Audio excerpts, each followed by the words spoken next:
students. It is the first lecture of mine in 2023 in your class. I have picked up a very crucial topic, and the topic is impressive personality. मैं शुद्ध हिंदी में आपको कुछ बताना चाहूंगा, ध्यान सुनिएगा, फिर इसी बात को इंग्लिश में बताऊंगा।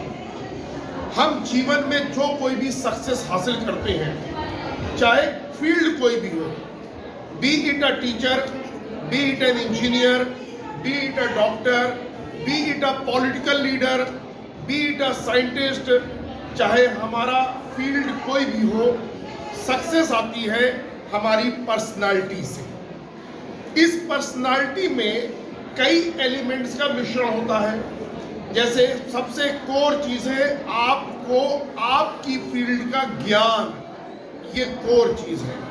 लेकिन इसके अलावा भी बहुत से फैक्टर्स हैं, जैसे आपकी कम्युनिकेशन स्किल्स, आपकी ओरेटरी स्किल्स, आपकी सेंसिबिलिटी, आपकी डिसीजन लेने की पावर, आपकी लोगों के साथ बॉन्डिंग बनाने की एबिलिटी, जिसको कहते हैं interpersonal skills.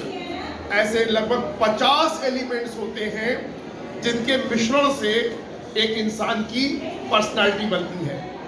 Personality is not about only face और फिजिक और outward appearance. Outward appearance is the part. When you look at somebody, if he is well dressed, if his fitness level is high, if his or her face is glowing, definitely it is the part of our personality and we must take care of it. But the moment we start speaking, the real personality comes out. जिस समय व्यक्ति बोलना प्रारंभ करता है, उसके व्यक्तित्व का असली चित्रण, असली व्यक्तित्व तभी उजागर होता है। बहुत से लोग ऐसे होते, देखने में लगे बहुत स्मार्ट है, इंटेलिजेंट है, लेकिन एक दो वाक्य भी ठीक से नहीं बोल पाते हैं। अगर आप इंप्रेसिव पर्सनालिटी बनाना चाहते हैं तो 2-3 चीजों पर मैं खास आपका ध्यान आकर्षित करना चाहूंगा। सबसे पहली चीज है फिजिकल फिटनेस। अपने स्वास्थ्य पर ध्यान दो। एक स्वस्थ व्यक्ति के चेहरे पर ग्लो होता है, उसकी आंखों में चीते जैसी चमक होती है, उसकी चाल में एजिलिटी होती, फुर्तीलापन होता है।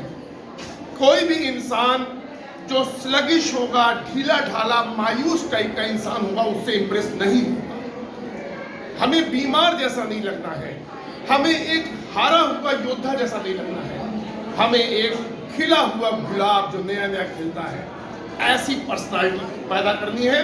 अपनी एनर्जी लेवल को हमेशा हाई रखना है, अच्छी तरह चलना है, अच्छी तरह बात करनी है। Will you agree with me that you have said some hard thing? Only an energetic person can impress others. Second thing is well mannered. आपको सुसंस्कृत भी होना पड़ेगा, मैनर्स होने चाहिए। मैनर्स में क्या चीजें आती हैं? सबको सम्मान देना। जैसे आपसे कोई बड़ा आपसे मिला तो उसको नमस्ते करना, नमस्कार करना, गुड मॉर्निंग करना, पहली चीज। सम्मान पूर्वक बॉडी लैंग्वेज से खड़े होना। पिताजी के सामने अगर आप बात कर रहे हैं तो आपकी बॉडी लैंग्वेज ऐसे नहीं होनी चाहिए, हाँ पापा बताओ, ये गलत है body language. If you are talking to a teacher and you are standing like this, कमर पे हाथ रख करके, जी सर कल 2 चैप्टर हो गए थे, आज कौन सा पढ़ाओगे, दिस इज रॉन्ग। आप कभी देखिएगा अधिकारियों को, सीनियर अधिकारी, जूनियर अधिकारी, कैसे जूनियर अधिकारी खड़ा रहता है, वो भी आईपीएस है, वो भी आईएएस है, लेकिन वो सीनियर के सामने खड़ा है। तो हमें बहुत मैनर्स, एटिकेट्स। लड़कों के लिए एक वर्ड याद कर लो, शिवलरस। महिलाओं को विशेष सम्मान देना। अगर कोई महिला बस में खड़ी है, उससे कहना आप बहन जी बैठ जाइए। अपनी क्लास की लड़कियों से सम्मान पूर्वक बात करना, आदर पूर्वक बेटा, ये एक पुरुष के लिए बहुत जरूरी चीज है। तो इंप्रेसिव पर्सनालिटी बनाने के लिए बहुत सी चीजें हैं, लेकिन सबसे पहली चीज है एनर्जी से लबालब, स्मार्ट, एक्टिव, एजाइल। दूसरी चीज वेल मैनर्ड, सब अच्छी तरह से बैठने वाला। बहुत से बच्चे मैं क्लास में देखता हूँ ऐसे लेटे टाइप के रहते हैं, ऐसे, ये कोई मैनर्स नहीं है। क्लास में बिल्कुल अटेंटिव रहना चाहिए। या कुछ बच्चे ऐसे होते हैं मार्केट प्लेस में बहुत ज्यादा जोर से हंसते हैं। It's a market place, people are looking at you. When people look at you, they assume about your family background. अगर कोई व्यक्ति खराब तरह से मार्केट प्लेस में बिहेव कर रहा है पब्लिक प्लेस पे, लोग सोचते हैं ये अच्छे परिवार का नहीं है, तो क्यों अपने परिवार को इस तरह से सुझवाना?